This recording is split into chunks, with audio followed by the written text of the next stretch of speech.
नमस्कार। आजादी के इस महापर्व में आप सभी का बहुत स्वागत है। आपके साथ मैं हूं विद्यानाथ झा। न्यूज नेशन आप देख रहे हैं और शौर्य, दृढ़ता और साथ ही कर्मनिष्ठा जिनकी रगों में लहू की तरह दौड़ता है, आज ऐसे ही जवान हमारे साथ हैं। इनके लिए एक बार जोरदार तालियां हो जाए प्लीज। आप एक बार जोरदार ताली बजा दें अपने लिए ही। और मैं आपको बता दूं कि आजादी के इस जश्न को मनाने के लिए, इस पर्व को मनाने के लिए हमारे साथ देश के वरिष्ठ कवि शंभू शिखर हमारे साथ हैं, जो इस पूरे कार्यक्रम में हमारे साथ रहेंगे। किन हालातों में ये जवान हमारी आजादी को बचाए रखने के लिए लड़ते हैं, खड़े रहते हैं दीवार बनकर, चाहे वो 18,000 फीट से ज्यादा की ऊंचाई हो, चाहे जंगल हो, चाहे जमीन की लड़ाई हो। ये जवान मुस्तैद रहते हैं, तैनात रहते हैं ताकि हम और आप खुली हवा में सांस ले सकें और चैन की नींद सो सकें। अब मैं ज्यादा कुछ नहीं कहूंगा क्योंकि आज का जो दिन है, ये जो महापर्व है, इन जवानों के नाम है, शहीदों को याद करने के नाम है। इसीलिए मैं सबसे पहले राजकुमार जी आपसे कहूंगा कि हम इस कार्यक्रम की शुरुआत क्या ऐसे किसी देशभक्ति गाने के साथ कर सकते हैं जिससे कि हम सभी में जोश और जुनून आ जाए, हम सभी को वो हमारे तमाम वीर याद आ जाएं जिनको लेकर आज इतने बड़े पर्व और इतने बड़े कार्यक्रम के लिए हम यहां पर आए हैं।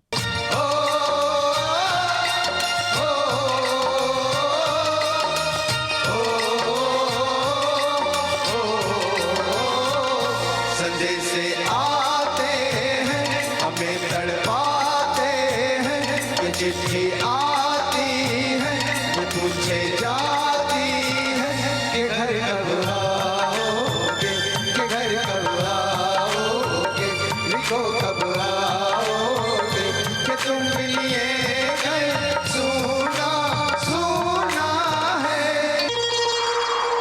मैं वापस आऊंगा, मैं वापस आऊंगा, मैं अपने गाँव में, उसी की छाँव में, माँ के आंचल से, गाँव के पीपल से, किसी के काजल से, किया जो वादा था वो निभाऊंगा। मैं एक दिन आऊंगा, मैं एक दिन आऊंगा, मैं एक दिन आऊंगा, मैं एक दिन आऊंगा। तो ये हमारे वो जवान हैं। इस गाने के माध्यम से, इस गीत के माध्यम से आपने समझ लिया होगा या फिर अभी तक आप समझते आ रहे होंगे कि किस तरीके से इनको घर की याद भी आती है, चिट्ठियां भी इन तक पहुंचती हैं, मैसेज भी इन तक, संदेश भी इन तक पहुंचते हैं, लेकिन उसके बावजूद अपने कर्म और निष्ठा और देश के लिए ये खड़े रहते हैं। आईटीबीपी के बारे में मैं कुछ बताना चाहता हूं आपको कि 24 अक्टूबर 1962 को जब इस बल का गठन हुआ, तब से लेकर आज तक 4 से 60 बटालियन ये हो चुकी हैं। लेकिन आईटीबीपी का काम जो है वो सिर्फ सीमा पर सुरक्षा करना नहीं है, अफगानिस्तान में भी सुरक्षा देना है भारतीयों को, राष्ट्रपति भवन में भी सुरक्षा देना है, और जमीन पर जरूरत पड़े तो वहां पर भी खड़े हो जाना है, और आपदा की स्थिति में सबसे आगे खड़े होकर इन्हीं जवानों को लोगों की जान बचानी होती है, लोगों को रेस्क्यू करना होता है। मैं ज्यादा बोलूं इससे बढ़िया और अच्छा होगा कि हमारे साथ मंच पर क्योंकि शंभू शिखर हैं, तो शंभू जी अब आपके हवाले है ये मंच, और आज के इस पर्व को, आज के इस जश्न को आप कैसे अपने शब्दों में पिरोते हैं, अपनी वाणी से आप देश के लिए, इन जवानों के लिए क्या कहना चाहते हैं? कि हौसले को हौसला दिलाता हौसला प्रचंड, जादू टोना और सारे मंत्र उड़ा दिए, गोला और बारूदों में इतना साहस भरा, तोड़ के पहाड़ जैसे कंकड़ उड़ा दिए, कि भारती की अस्मिता पे आंख उठी पाक की तो बाजुओं से तोल कर टंकर उड़ा दिए, और भारती का लाल बना जैसे कोई काल, और पाकिस्तानियों के सारे बंकर उड़ा दिए।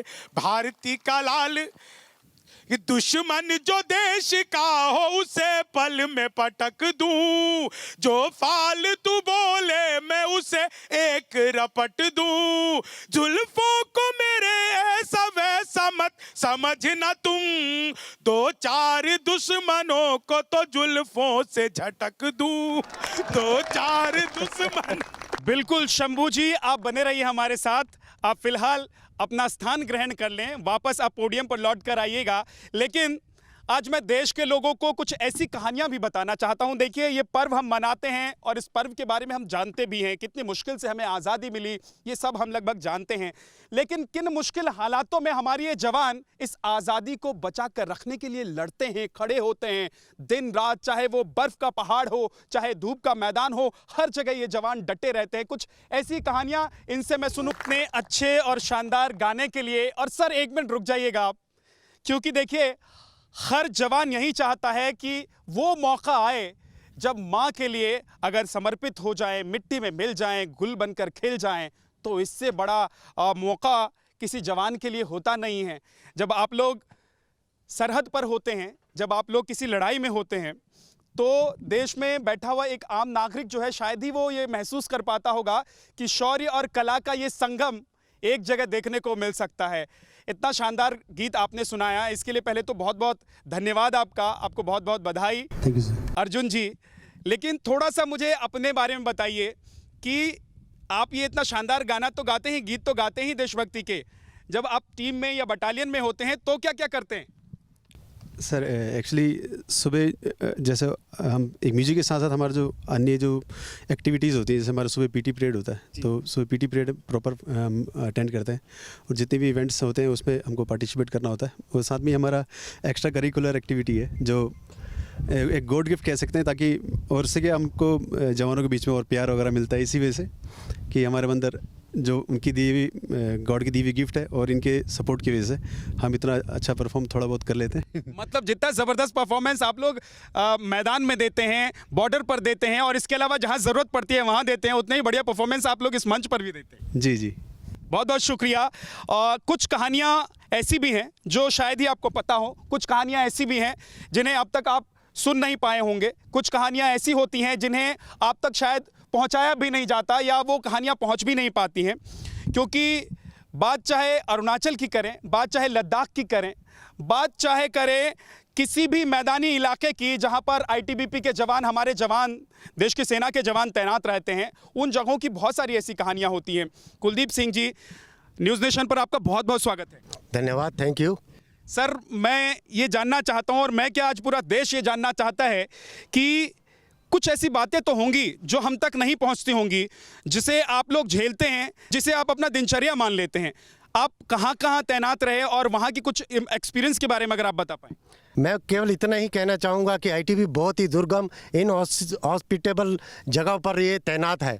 अगर अरुणाचल का आप इलाका देखें तो बहुत ही वास्ट इलाका है, पोरस बॉर्डर है, तकरीबन 1395 किलोमीटर का इलाका है चाइना बॉर्डर के ऊपर, जहाँ पर हमारी तकरीबन 10 वाहिनी बॉर्डर गार्डिंग ड्यूटी में लगी हुई है। इसमें हमें long range patrolling, short range patrolling, ऐसी जगहों पर जहां पर जंगल होते हैं और रास्ते नहीं होते, दुर्गम रास्ते होते हैं, हमेशा बारिश होती रहती है और हमें जो है स्पेशल इक्विपमेंट की ज़रूरत पड़ती है। बॉर्डर तक जाना, लॉ तक जाना और स्मगलिंग को रोकना, ड्रग ट्रैफिकिंग की समस्या भी होती है और इन्फिल्ट्रेशन का डर भी होता है। चक्रवर्ती काम होता है। और जैसा कि आपने बताया कुलदीप सिंह जी कि जंगल जहां पर रास्ते नहीं होते हैं वहां पर भी रास्ता बनाते हैं, और दरअसल इन जवानों का काम ही यही है कि हमारे आपके लिए वो रास्ते तैयार करें, वो दीवार खड़ी करें जहां हम चैन से सो सकें और खुली हवा में सांस ले सके, इस तरह से पर्व मना सके, जश्न मना सके। कितना हसीन देखिए मंजर है हो गया, जनता की दुआओं का ये असर है हो गया। 56 की बात अब तो हो गई है पुरानी, सीने का नाप 370 है हो गया, सीने का नाप 370 है हो गया।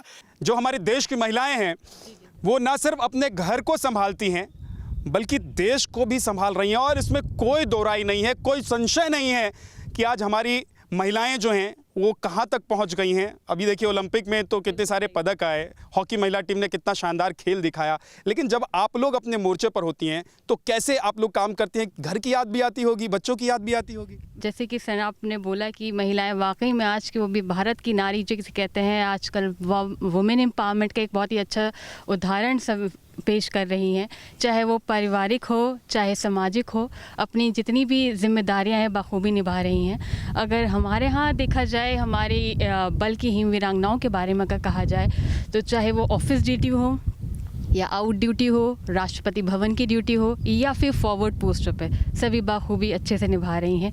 बहुत बहुत शुक्रिया और जोरदार ताली हो जाए, क्योंकि देखिए फौज में जो शामिल महिलाएं हैं वो देश का मान भी बढ़ा रही हैं और युद्ध क्षेत्र में खड़ी होकर दुश्मनों को डरा भी रही है। इसलिए एक बार फिर से जोरदार ताली बजा दीजिए हमारी देश की महिलाओं के लिए जो फौज में शामिल होकर देश का मान बढ़ा रही हैं।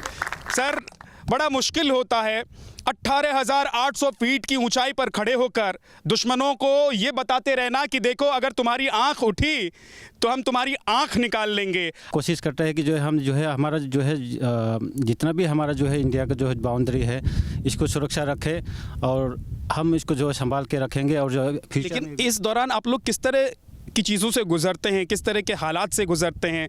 अब देखिए 18,000 फीट की ऊंचाई जहां सिर्फ बर्फ ही बर्फ है, वहां तो मुझे लगता है कि सुबह उठ कर अगर मन करता होगा कि थोड़ा सा पानी पी ले एक घुट, तो फिर वो तो बर्फ मिलता होगा वहाँ। हाँ ज़रूर ज़रूर, वहाँ पे जब मैंने भी जो है -40 डिग्री में जो है वहाँ पे ड्यूटी किया है, वहाँ पोस्टों में रहा है, जवानों के साथ रहा है। जवानों के साथ हम पेट्रोल में जाता है तो सुबह सुबह जो आपने कहा है कि जो है पानी पीने का मन करता है तो पानी में जो है जमा हुआ या बहुत ठंडा हो जाता है जिसके जो गला ख़राब हो जाता है, पी नहीं पाता है, जो इसको जो बहुत मुश्किल होता है, इसको जो गर्म करना पड़ता है। कभी कभी जो पानी नहीं मिलता है जहाँ पे तो बर्फ़ को तोड़ के हम जो है इसको जो पानी जो है बर्फ़ को गर्म करके पिघलने के बाद ही छानने के बाद जो है हमको इसको पीना पड़ता है। तो कितने मुश्किल हालात में आप लोग काम करते हैं। आज देखिए इस महापर्व पर, इस जश्न पर हम बात पाकिस्तान की भी करेंगे कि क्योंकि पाकिस्तान गुस्ताखी छोड़ता नहीं है। वो पाकिस्तान है, आप उसके नाम से समझ सकते हैं कि वो क्या कुछ करता है, लेकिन ये हमारे जवान हैं जो सबक सिखाते रहते हैं, चाहे वो पाकिस्तान का बॉर्डर हो, चाहे वो पाकिस्तान की सीमा हो, चाहे फिर वो चीन की सीमा हो, जहां पर खड़े होकर आंख में आंख डालकर पीछे हटने के लिए जवान मजबूर